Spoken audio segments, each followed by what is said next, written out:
Winter has arrived in our little valley. Everything feels quiet in both the sound of the land and in its energy. The bears have gone to sleep, but the eagles that live in the gorge nearby during this time have returned, as they have each winter.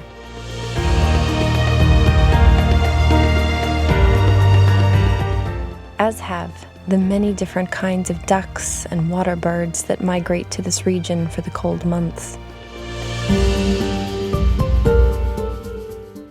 It always feels like seeing old friends that we haven't seen in a while.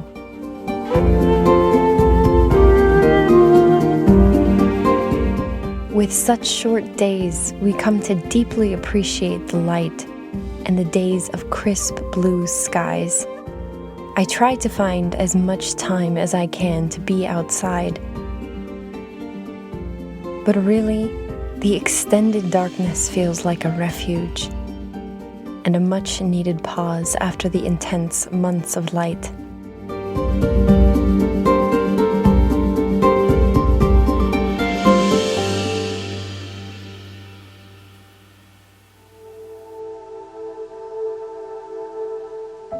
Although I don't celebrate the new year according to the Gregorian calendar, we did just celebrate the solstice, which is a new chapter, a new beginning, the return of the light. I've been reflecting a lot on our life here and the many things that have happened. And now I'd like to share some of it with you. This story starts in the spring, one of our busiest times of year.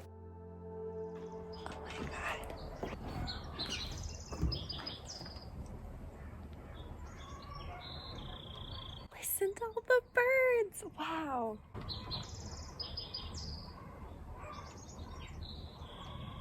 That makes me so happy. Wow, well, I could just sit here in the sun.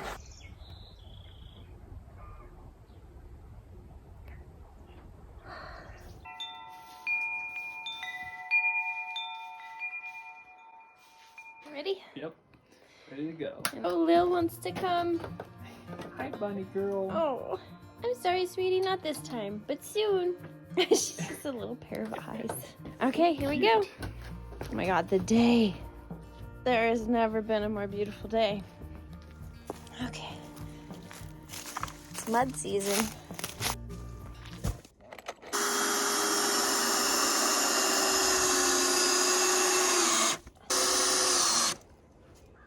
Sometimes when I'm doing stuff like this, I get the weirdest look on my face. like I'll stick out my tongue or something.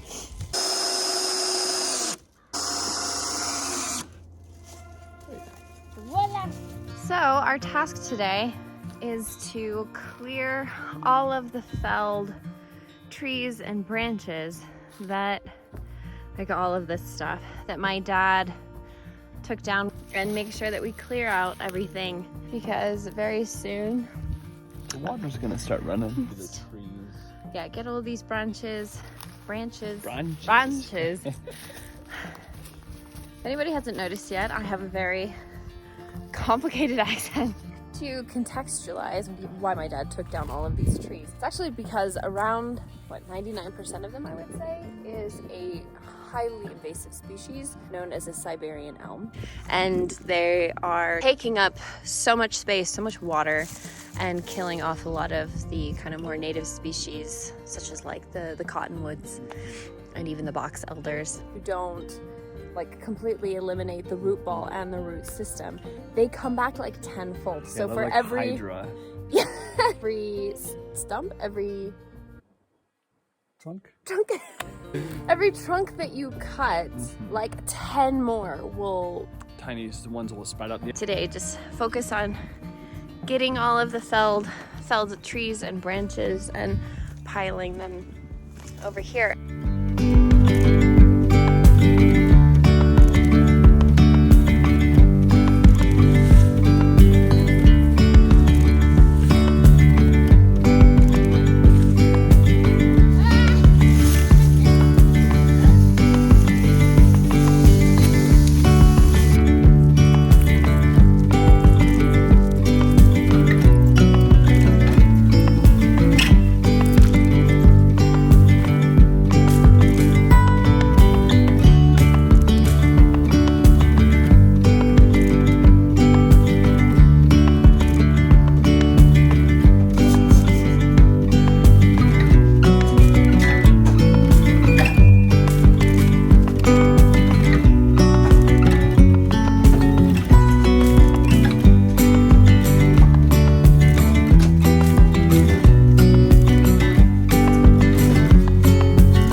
Wow.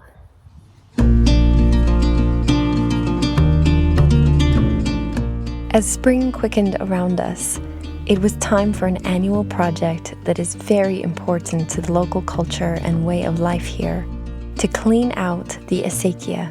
Acequias carry water for flood irrigation that the farmers use to water their fields and crops. This is an annual cleaning that is called limpieza y saca de acequia, or just la limpia. The water flows from a river into a system of ditches that expand all over the countryside, a continuous living tradition that has been in this area for over 400 years. And its roots reach even further back to the Arabic Iberian Peninsula, and even before that, Rome. During La Limpia, each parciante's job is to clean and clear their section of the acequia. It's a lot of work, but it is a keystone aspect of the life here, and in creating connection to community, the land, and the water. And thus, it feels deeply meaningful and fulfilling. But of course, it wouldn't be a proper spring without a late snow and a visit from one of my favorite people.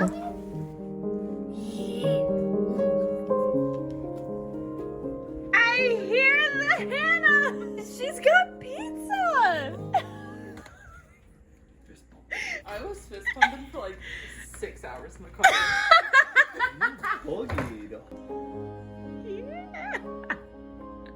This is our thing.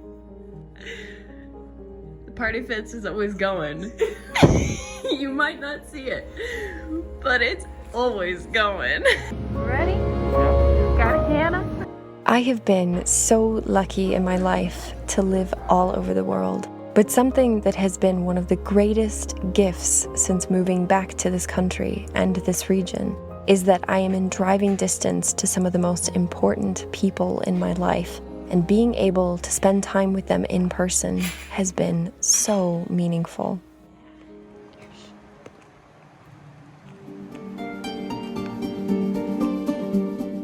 Then, in what felt like a blink of an eye, summer had blossomed.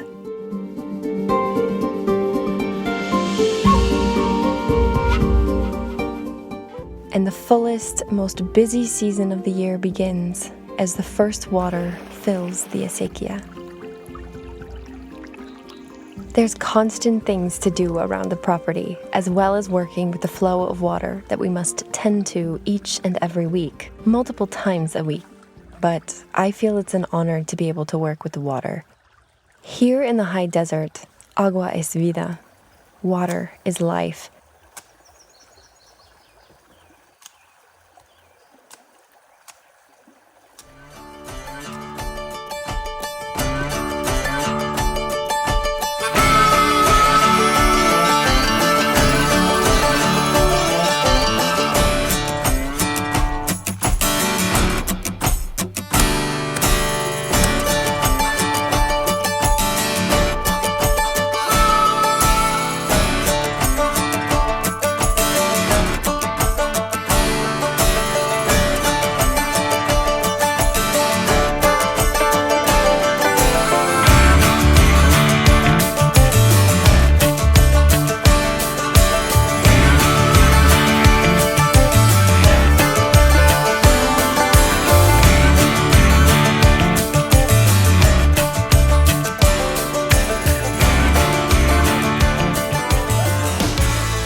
So this has been a very humbling learning experience because we just discovered today, I think this is the 4th week that we've been watering with the acequia, that we have made it a million times harder for ourselves. That we've put 4 weeks of work into a system of channels that legitimately just don't. It's probably the most ineffective way to do this. The realization that we can work with the slope of the land so that the water just kind of gradually works its way across Yep, that's what we've learned. And it basically means all of the channels that we've dug are completely useless and actually a bit of a hindrance. It's almost like, this might sound cheesy, but it's like letting the water teach us. You know, instead of going in with our linear logical minds and just being like, okay, so we're gonna guide the water. You know, it's like the water is just showing us like, hey, this is what is the most easy way, the most natural way. Oh, that is so humbling. But it is also like a sense of awe. In the modern world, we don't have teachings by water anymore because we don't work with the water. We don't work with the earth. We don't work with the soil. We don't work with the animals and the bugs and the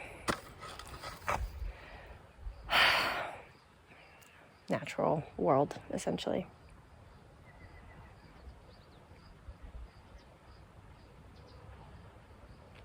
So I'm actually quite grateful for it.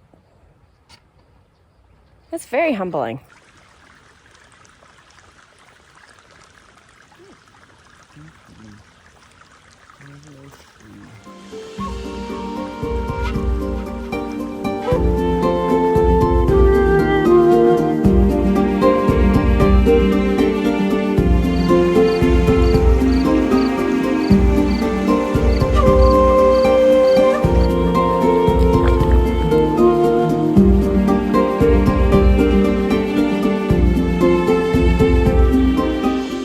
There's a beaver.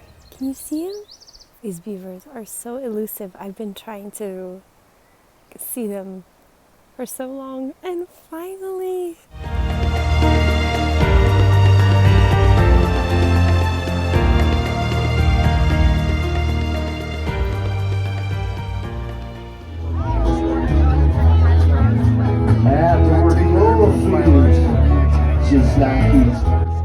Our village may be small, but we have an amazing community. And nothing says summer here like going to live music at a local winery on the weekend. It often feels like the whole village is there. And it is so precious.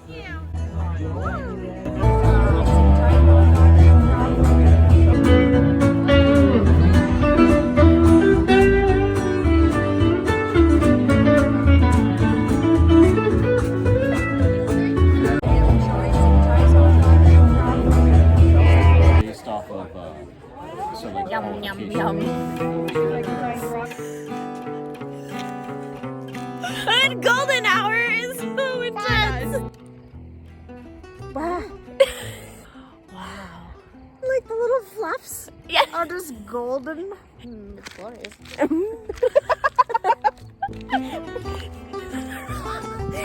Oh my god, we should have create our own dictionary. Amalgamation of our favorite words. Yes. Plumptuous, cahoots, glorious. Poof. Poof. Glorious. Oh, look at that.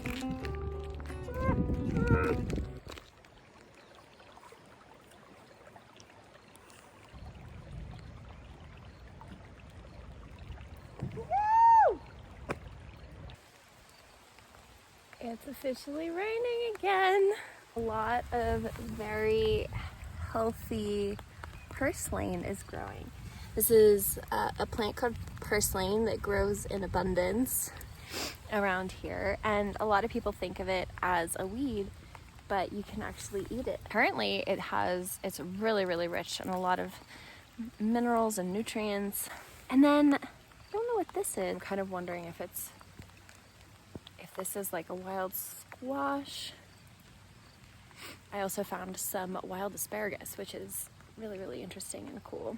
I gotta figure out, I don't know how to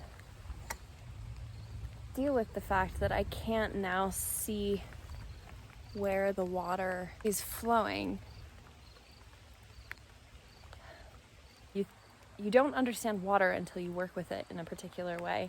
Like many things in nature, and especially in, Western cultures and Western society, we've idealized nature a lot, and a lot of our conceptions and perceptions of nature are based on very conceptual things and not necessarily working with the elements, and it's only since, really working with them that gotten a dose of a reality check about their true nature. See if I can find where the water is getting held up or where it's stopping, or you always also have to look out for gopher holes. That is a watering nightmare that you do not want.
This last summer was also very hard.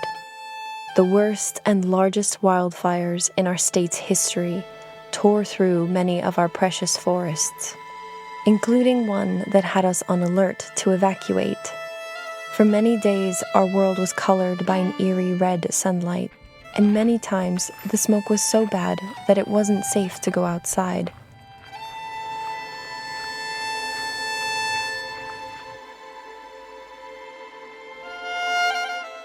I spent a lot of time grieving for what I felt in my heart and the grief that I felt in the land, for the entire ecosystems of the forest, the trees that burned, and the many animals that lost their life or lost their home.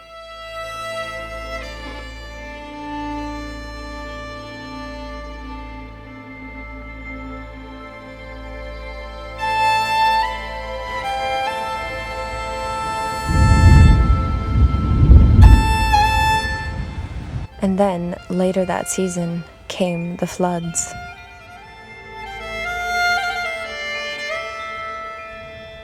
Heavy rains poured throughout our valley, floods, both from the rain runoff that washed away lands and flooded houses, but also massive flooding of our river multiple times that caused immense damage. Wow. Well, it washed out the entire bank, and I'm really quite sad. None of this used to be underwater, and it washed away my favorite sitting stump. My river sitting stump. Now I'm really worried about the fish.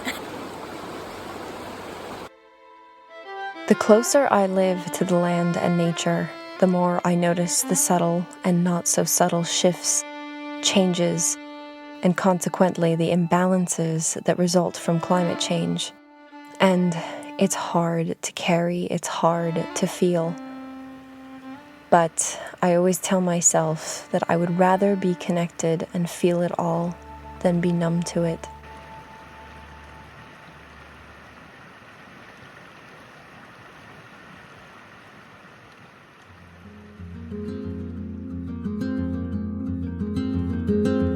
When we couldn't go outside, we jumped into some renovation projects on our little kitchen. My dad came to visit, and the plan was to install a wood floor and give the walls a fresh coat of paint.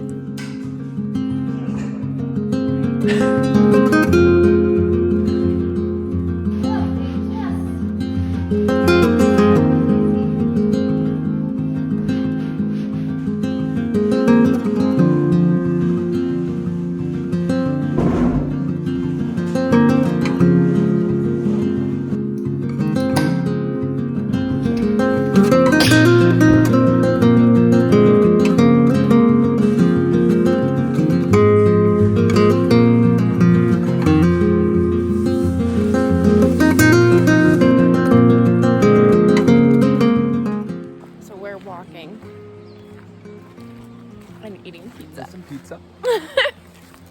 Best way to go.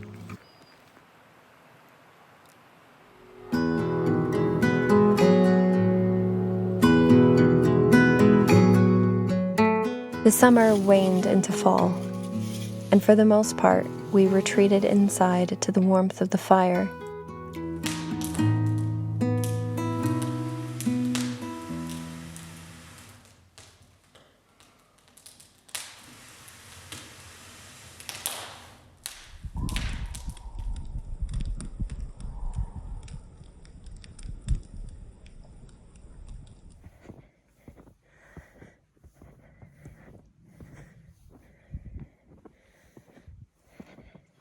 I brought a tape measure to get the official read. Almost 8 inches. Oh, I'm so happy.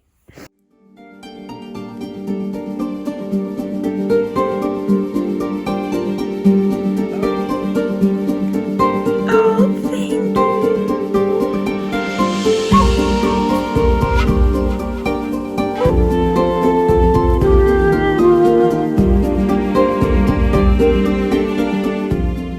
The winter solstice has come and gone, and now here we are in this moment. A period of time where I feel like we are in a place between worlds, endings and new beginnings that haven't fully started yet. Sometimes I cannot believe that this is the life that I get to live, and somewhere in my bones I sense change on the horizon. It means so much to me to be able to share the magic and the little moments of this place and my life with you, wherever you are in the world. As we enter a new chapter of life and the turning of the wheel, I hope you find deep connection, love, magic, and prosperity.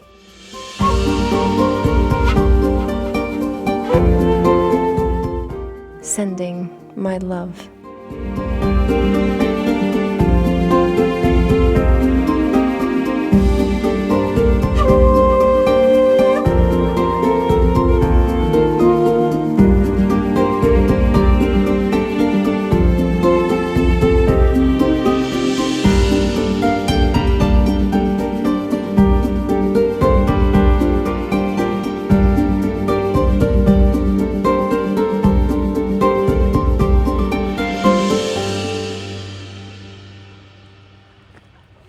Let it go.